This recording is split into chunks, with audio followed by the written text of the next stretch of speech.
Yeah, so my name is Kelly Spill. I now go by Kelly Bonito since I got married, but I like to go by Kelly Spill still. I'm a mom, I'm a wife. I am in network marketing because I want to really just be home with my kids as much as I can and spend the time with them because I know I'll never get that time back. And I'm also a cancer survivor. Yeah, so basically, my symptoms began when I was 8 months pregnant with my son, and I had no idea that they were symptoms for the cancer that I had. I just thought that I was giving birth in a month. And as a new mom, I had no idea what my body was truly going through, what to expect, or anything like that. And the doctors basically said the same thing. They were like, "You're giving birth in a month. This is kind of what happens with your body." And at that point, it was nothing to worry about. But now looking back after everything, that's definitely where my symptoms began of um, some constipation and blood in my stool. And yeah, that's where it really all began. So I told them the first time around, and then, like I said, they kind of just brushed off as just, you're giving birth in a month. And after I had my son, it was the same thing. It didn't get better by any means, and it didn't necessarily get worse right away. So when I went and told them what was going on, they still said the same thing. You just had a baby. Things are still a little bit out of whack. This is the way it goes. Um, if it still persists, give us a call back, let us know.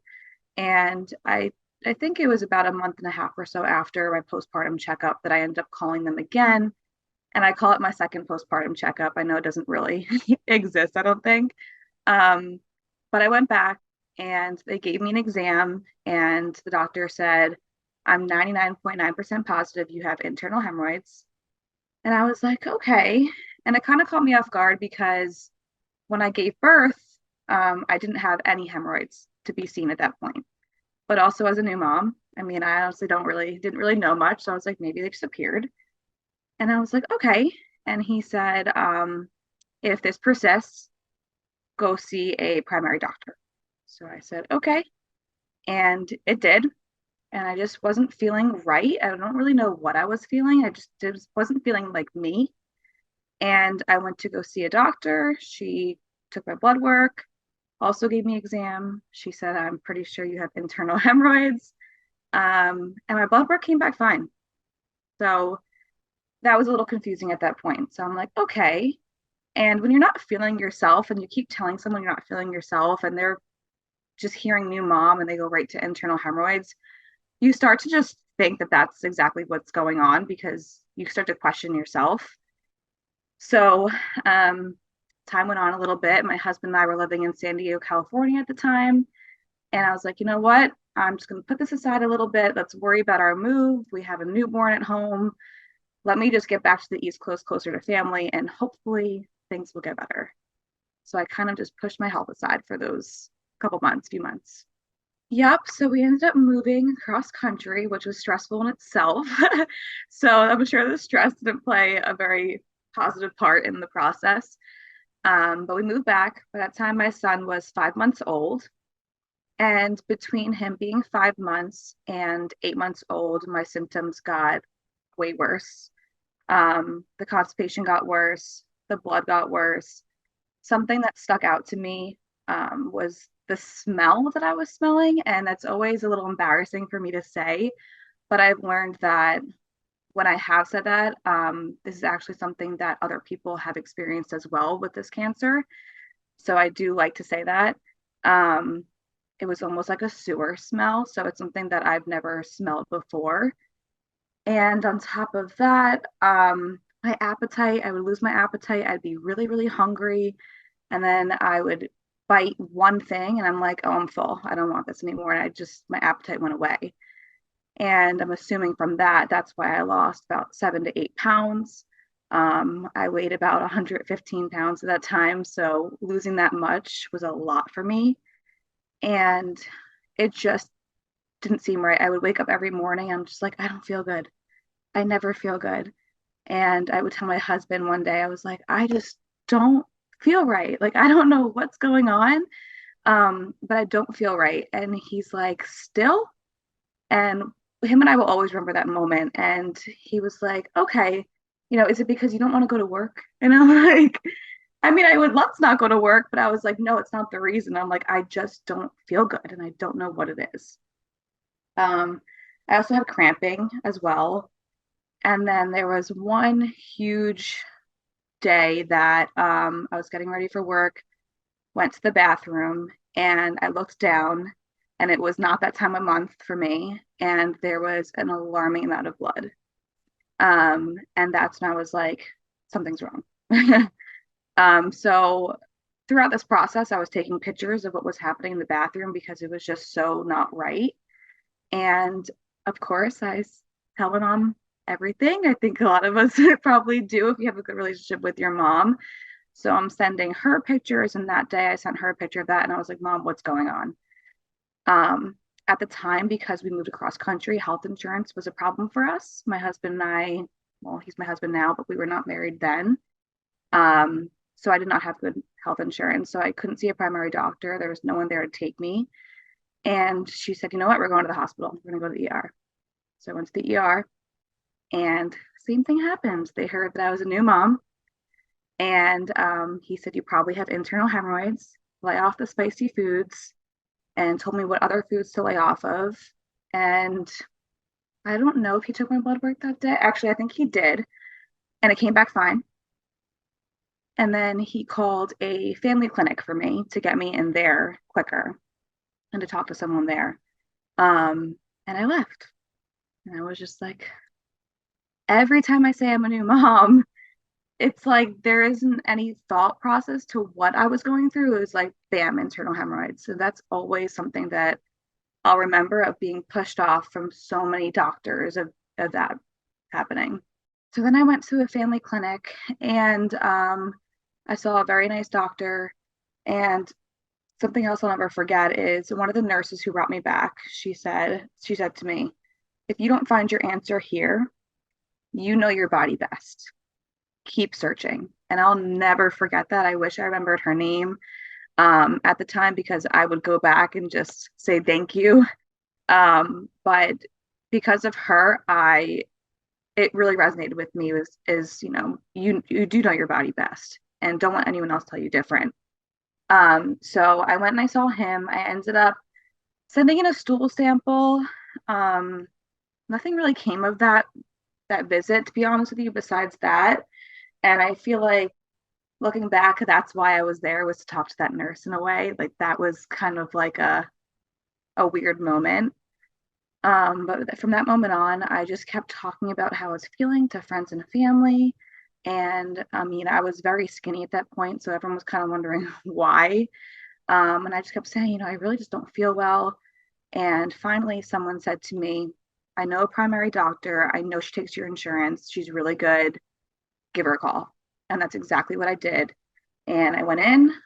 I pretty much just showed her the pictures of what was going on, no questions asked. And she said, you need a colonoscopy, don't you? And I was like, yes, desperately. And she said, no problem. So she got me the referral. I got an appointment that next week at a GI, and I had that colonoscopy the next day. Luckily, I didn't eat anything because it was an early appointment. And that day, I found out that I had a tumor because I didn't feel well for so long. And because I was losing so much weight, and my appetite was lost and all these other things are happening, I just had a feeling that it wasn't going to be good. You just kind of know. And so when I went through the colonoscopy and I came out, the doctor came in, he said, you have a mass tumor. He couldn't tell me if it was cancerous at that point. They did a biopsy. And just the way he was talking to us, my mom and I, because she was with me, we knew it wasn't good. And my mom said, is this something that we should call Sloan? Or, do you have a suggestion on what to do next? And he said, absolutely, start calling people. Um, your best thing to do is to get a CAT scan somewhere and have something to show along with this colonoscopy as well. and we'll be giving you a call in about 2 weeks to let you know if you have cancer or not. So it happened about a week and a half after, and basically my mom and I, um, we had, like I said, we had a feeling, and we were like, all right, what's next? Because at that point, after my colonoscopy, I went home, I felt my emotions, I cried, and then I put them aside. We went out to dinner. I'm like, I can't let them take over me right now because this is good. This is going to be a process. So that day, my mom is very on it with a lot of things. I'm so thankful for that. And she said, okay, I'm going to start researching. We're going to pick 3 hospitals to go to. We're going to see where we feel comfortable. We're going to hear out what they all have to say, and then we're going to choose. And that was our plan. Sloan was our first stop and our last stop. And I felt like family from the day that I walked in there. And that's where it really all began. Kind of, to be honest with you, I don't think I really processed anything until afterwards, which was a whole other side of having cancer, I think. Um, I think we just had so many things across off our list that it was always what's next, what's next, what's next, because, time was ticking and I felt so sick.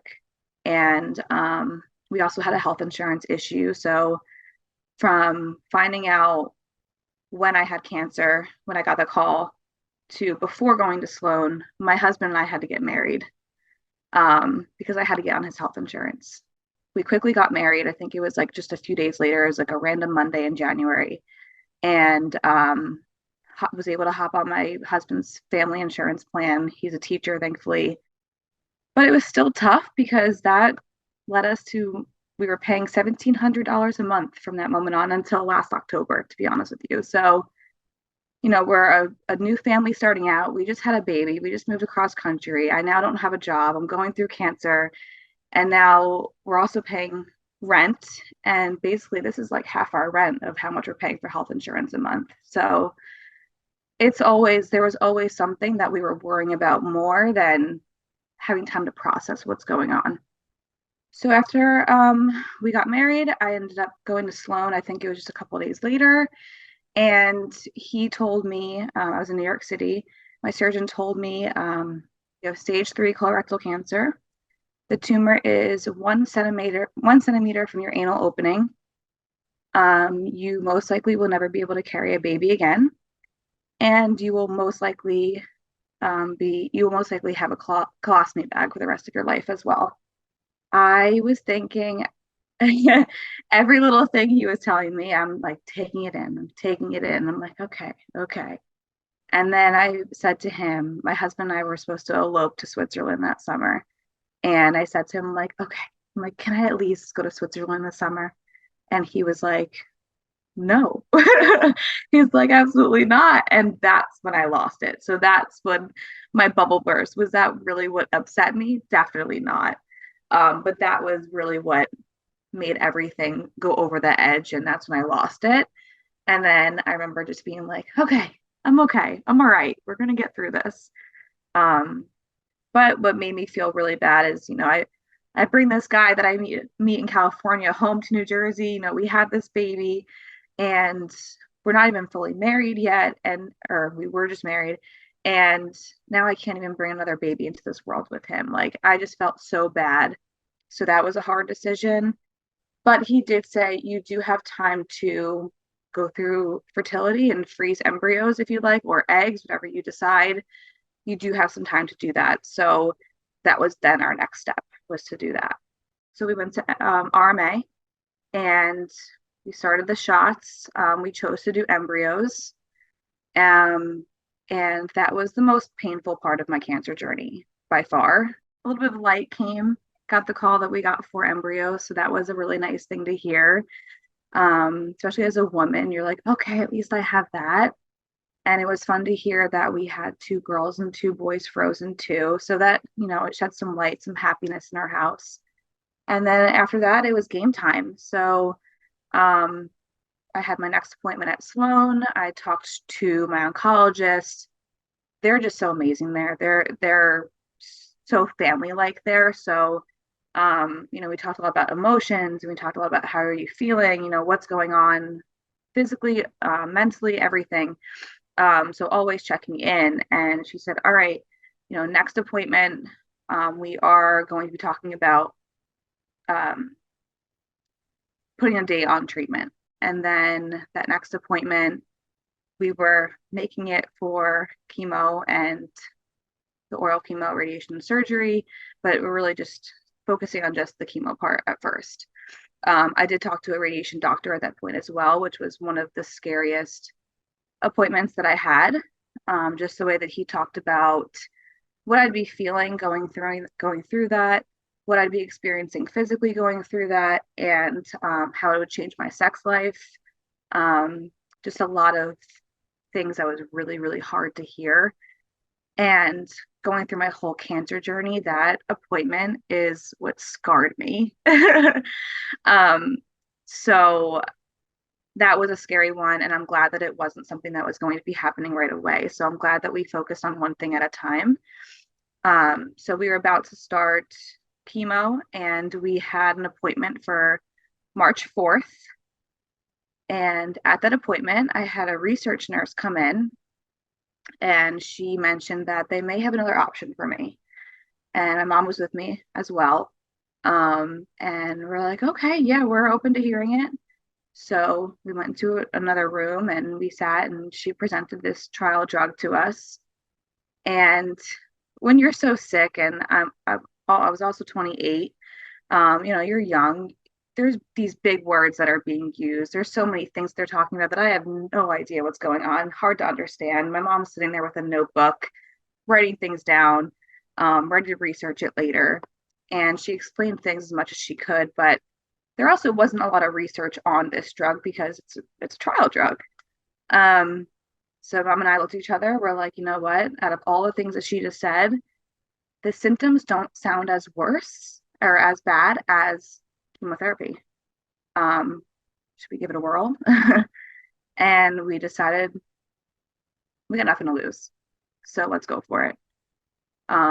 At that time, I was the fourth person in our whole country to go on this drug.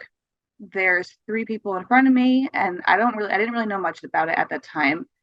I had no idea what the people in front of me, what their process was. I had no idea what this drug could do for someone at that time. Again, I don't think I processed that.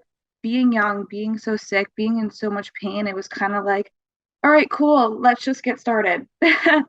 And at that time, also, I didn't really process, what goes behind a clinical trial drug, really what is it? All I knew is that they didn't know a lot of what could happen. And that's the only thing that I knew. And at that time, I was like, let's just see what happens here. Yeah, so the tests were already done, which is why they were able to present me the opportunity. They knew that I was a match for it.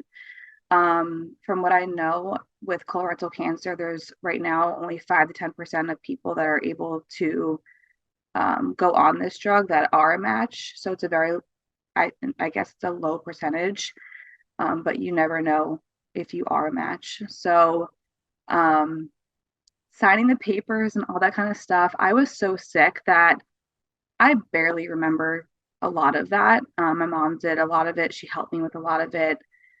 I don't know how people go through cancer not having someone who can sit there and do that with them. I don't know where I would be without my mom doing that. So anyone who does go through that, I give you so much props. um, but after that, it was 9 treatments, one every 3 weeks, and it was only for 30 minutes. I didn't have any side effects. If anything, I was a little tired, which I always tell everyone. I'm like, I don't know if that's because I was also a mom with a very young baby, or I was just also very tired from just having cancer and being sick. But I didn't have really any side effects. It was a 30-minute transfusion every time I was there. I was not there for hours. I didn't have to bring it home with me. I wasn't worried about losing my hair, which was really nice. I didn't have any burning sensations. I know one thing they were always checking was my thyroid to make sure that the levels were okay, because that was something that was that could be off. And they said I would, if something were to happen with my thyroid, I would be taking a pill for the rest of my life. And in my brain, I was said, that's fine with me. If that's the worst thing that comes from this, I can deal with that. Um, but other than that, I didn't feel any side effects. I had my first treatment, and then 3 weeks later, I had my second treatment. After that one, I was feeling a lot better. I didn't know if that was great, not great. I was just in the moment of, okay, I feel good today. I found myself, and this is definitely TMI, but it's always great to share that kind of stuff. But I felt myself, I was in the bathroom for a long time, not constipated, the other way around. And it's crazy because that was only the second treatment. Um, I forget in the beginning of when they were giving me scans, but I know by the fourth treatment, um, my tumor was halfway gone. And we did a PET scan, we did an MRI, and then we also did sigmoidoscopy. And they always do four biopsies. So they do three for research and one for them. And just looking at the camera when they were doing the sigmoidoscopy, the doctor was like, your tumor is halfway gone. And that's something that we did not expect to even hear. Um, and it was amazing to hear that. And I actually had to get blood work done that day. And usually I don't get blood work done in New York. I went and got blood work. My mom was there, and one of the research nurses came up to my mom and she said, you know, I don't know if you know about any of this, but there are three other people in front of Kelly who have been on this drug. And those three people, their tumor disappeared by the end of their treatments, by treatment 9. And my mom told me to this. She's like, I didn't know if I should tell you. I don't want to get your hopes up. And I remember that moment we walked out of New York when she was telling me, and we're walking on the street, and we both just started crying. But we also were like, we don't want to jinx it, so we don't want to tell anybody. Of course, we did tell our family after that because it's hard to keep that secret in. But as exciting as that is to hear, you know, I always look on the other side. I am only number 4 of this drug. I don't know if it's going to work for me. I don't know if I'm going to be one of those people that my tumor is going to disappear, and I don't want to get my hopes up either. So, as excited as I was, I always had that little bit of reality of not sure what's going to happen. So after that, we continued with scans, sigmoidoscopy as well, and treatment as well. And the tumor was slowly getting smaller at that point. And as exciting as that was, radiation was still on the table for me. So a lot of times when I had moments to myself and I was really thinking about things, I was still thinking about baby. You know, am I ever going to be able to have a baby again? Um, I'm a very strong-minded person, so when I go through these thoughts, it's usually just me, myself, and I go heavy on what I'm thinking about, and then I'm like, okay, we're gonna see what's gonna happen. Stay positive. There's gonna be a light at the end of the tunnel, no matter what it is. There's gonna be some type of positivity within this journey of mine. I know that. It's been hard. Um, I still was asking about baby in our appointments. And my oncologist let me know, she was like, listen, I really advise you waiting about 2.5 years, because in between those 2.5 years, if anything were to happen, your cancer is most likely to come back during that time. And if you're pregnant and your cancer comes back, it's a whole other ball game we're playing with. And I was pretty upset to hear that at that point, because in my brain I'm like, okay, no cancer, let's get this baby going. So that really hurt me. But looking back, that was the best decision I could have done no matter what, because I didn't realize that I didn't process anything that had happened. I realized that I was very, you know, strong-minded. Let's get through this. No time to process. So during those 2.5 years, my mental state and my emotions caught up to my physical state. And I didn't know that that was even happening. So that was really hard. And I really needed to take a breather. And it was hard for everyone else around me to understand that as well, because everyone else is like, oh, you don't have cancer anymore. Life's good. And it couldn't be so far from the truth. So again, listening to your body, listening to yourself, and just telling yourself, you are going through this. This is something that is still catching up to you that you have to process. Also, now I'm about to have a baby literally tomorrow. So that's a whole other process too. And I just keep thinking of how much my body has been through in a short period of time. But it's an everyday kind of thing. You have to take every day by the hour, honestly. Give yourself grace. It's the biggest thing. Everyone has their different seasons in life, whether it's cancer or something other that you're going through that's traumatic or upsetting or hard to go through. Give yourself grace. A lot of people go through a lot of things, and talk about it. I think being vulnerable is really important. It lets someone else open up. It gives somebody else space to open up. You also never know who someone else knows what they're going through. And if you're able to open up to someone else, it is very therapeutic for you, and it's very therapeutic for someone else, and it's relatable.